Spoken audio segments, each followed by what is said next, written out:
all, now we can see object-oriented programming concepts in Python. Python classes or objects. Python is an object-oriented programming language like Java, C++, etc. Almost everything in Python is an object with its properties and methods. A class is like an object constructor or a blueprint for creating objects. Overview of object-oriented programming terminology. This is just a theory part just to revise object-oriented programming concepts. Class. A user-defined prototype for an object that defines set of attributes that characterize any object of the class. The attributes are data members, that is class variables and instance variables, and methods accessed via dot notation. So class is nothing, it's a collection of data members and member functions. Class variable. A variable that is shared by all instances of a class. Class variables are defined within a class but outside any of the class methods. Class variables are not used as frequently as instance variables are. Then what is a data member? A class variable or instance variable that holds data associated with a class and its objects are called data member. And another feature of object-oriented programming is function overloading. What do you mean by function overloading? In any other programming language, or if we haven't used this object-oriented programming concept, we can define a function with a particular name in one program. Only one function can be defined with a name in a program. But by coming to this object-oriented programming concept with the help of function overloading, you can add more than one function with the same name, but there should be some difference in the parameter list. So that is function overloading, the assigning of more than one behavior to a particular function. The operation performed varies by the types of objects or arguments involved. The function name may be same, but the argument list may be varying. So that concept is called function overloading. Instance variable. A variable that is defined inside a method and belongs only to the current instance of a class is called instance variable. So these are few terminologies that comes under object-oriented programming concept. We'll see some more in the next. Inheritance. The transfer of characteristics to other classes that are derived from it. There will be a parent class and we can derive child class. The child class inherits properties of its parent class. This concept is called inheritance. Instance.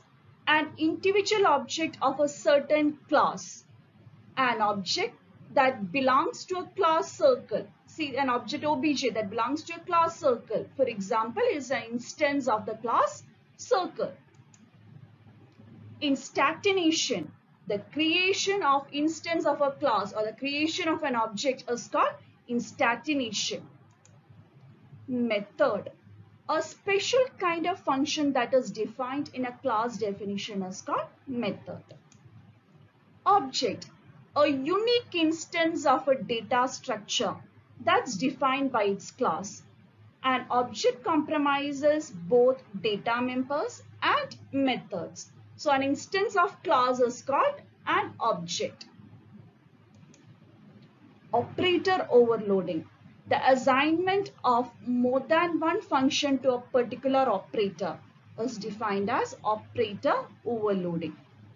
So these are few functionalities of or few features of an object-oriented programming. Then how to create a class in Python? The class statement is used to create a new class definition and syntax is given here.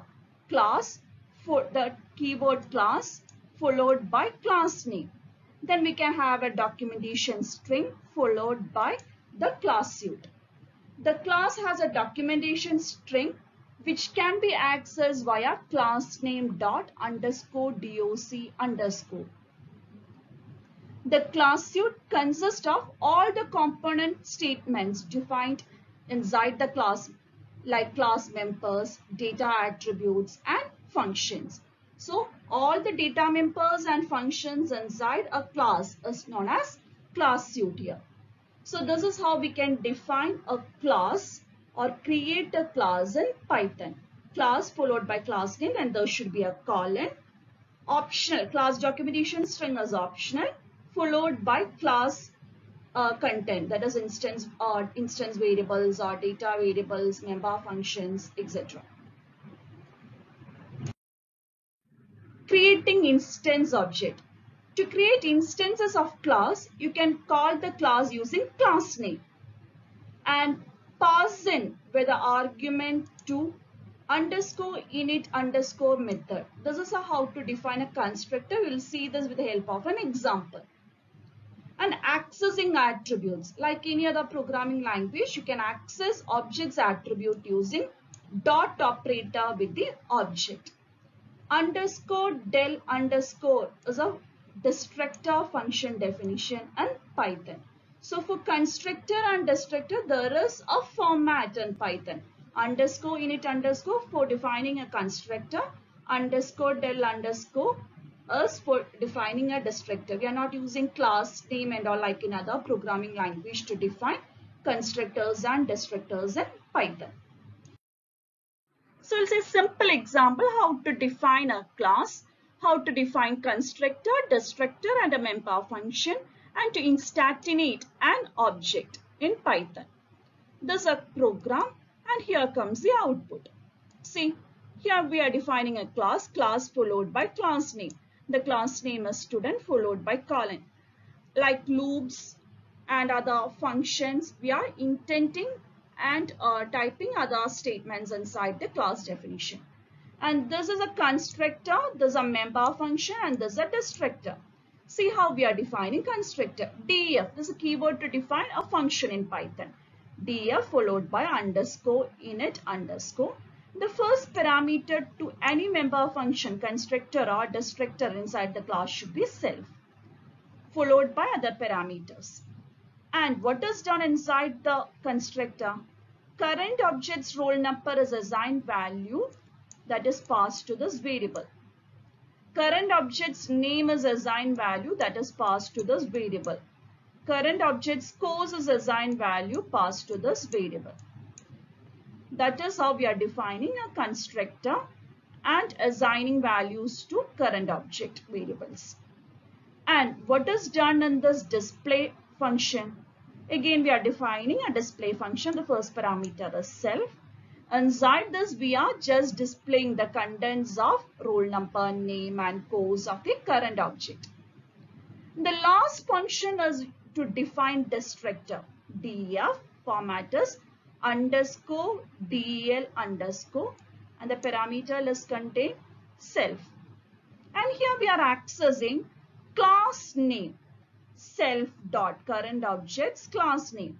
To access class name underscore class underscore dot underscore name dot is a Python keyword to access class name. After that, the print statement, we are just displaying the class name followed by destroy, the class destroyed. So these are the contents of the class. And now in the main function, we are creating an object, calling the member function and destroying the object. So first we are doing instantiation or creating object for this class. For that, stud1 is the object name equal to class name. And these three parameters are passed to constructors, three parameters. There are three parameters defined inside the constructor. So we need to pass three parameters to the constructor. Where first parameter roll number is assigned value 10, name is assigned value Jack, and course is assigned value MCA. Once the object is created, we can call all the member functions of the class using the format object name dot method name. Here object name is stud1, method name is display. So stud1 dot display will call this function and where we will get these output. After the use of class is done, we can delete the object using the keyword del followed by object name.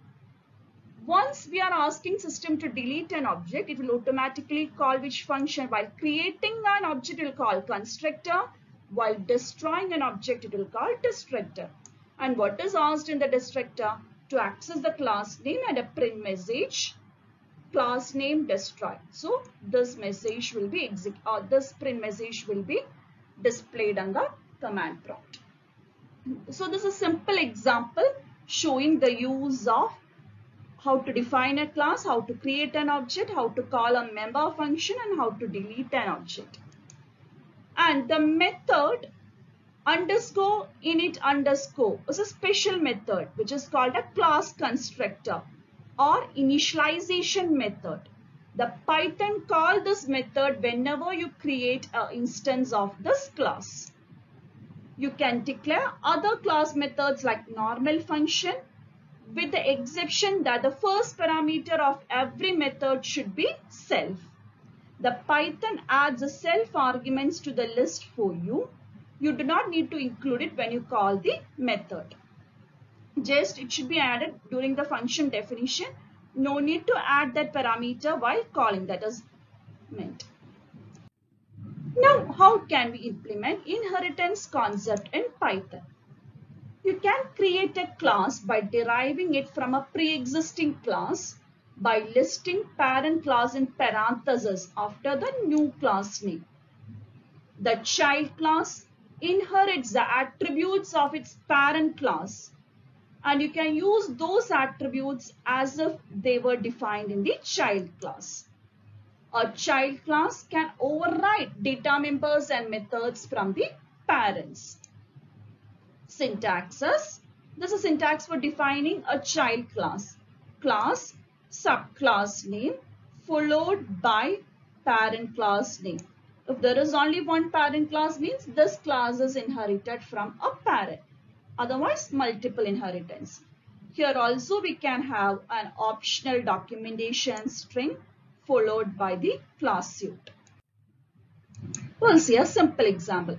The same student class is defined and we are defining an inherited class test from student. So the student class, what it is done, we are defining instead of constructor, here I am using defining a method get data. Again, the first parameter is self followed by few other parameters and a display method like the other program. And there is a destructor. In the destructor, we are just displaying a message, the class name destroy. The program student class is same as discussed earlier.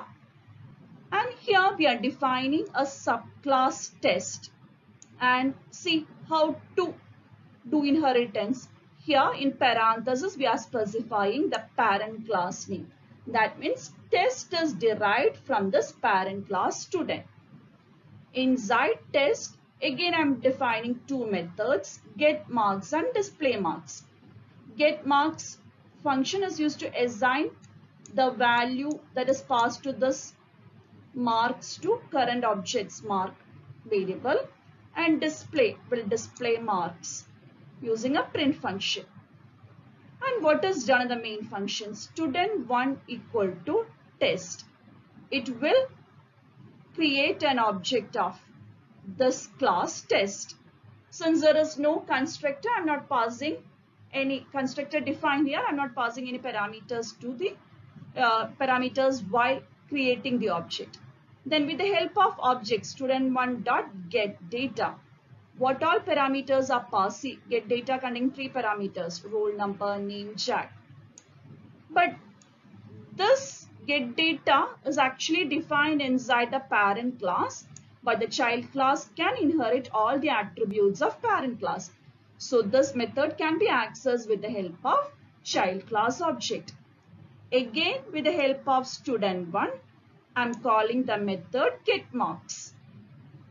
And again with the help of student1, calling two functions display and display marks. Once we have displayed all the necessary information, we can delete the object using del followed by object name, which will call the destructor of the parent class and will destroy the memory references. So the output of this program will be like this. Every information will be displayed followed by, see, we are calling del stud1. So it will delete the stud1, but the class name is what? Test, because we have created instance of test, but the destructor is defined where? It is defined inside the parent class. Although it is defined in the parent class, it can be used by the child class. We will see multiple inheritance example now. Here we are defining our class student with functions get data, display and a destructor, same as before. The next slide we are defining our class test, which is inherited from student. A single inheritance is used. And see the next class sports, where two functions are defined, get sports marker and a destructor. And what's the specialty of next class result? The class result is inherited from two clauses, test and sports. So we are using the concept of multiple inheritance here. So the class result will have properties of student class, test class and sports class with some additional properties. And inside the result class, we are again defining a method, TOT, where some marks are added and total is displayed. So this is how we are implementing multiple inheritance. In order to implement multiple inheritance, we have to specify the name of all parents while defining the class in this parenthesis separated by commas. And in the main function, I'm creating object of result. And with the help of object, calling the method of student class, calling the method of test class, calling the method of sports class, and again calling the method of student class, test class, and its own method, tot. After the use of object is done, I'm deleting the object using del keyword. The output will be as expected. Every information will be displayed, and which class is destroyed? The result class is destroyed, since we have created the object of result. So we have covered the basics of object-oriented programming concept in Python. Thank you for now.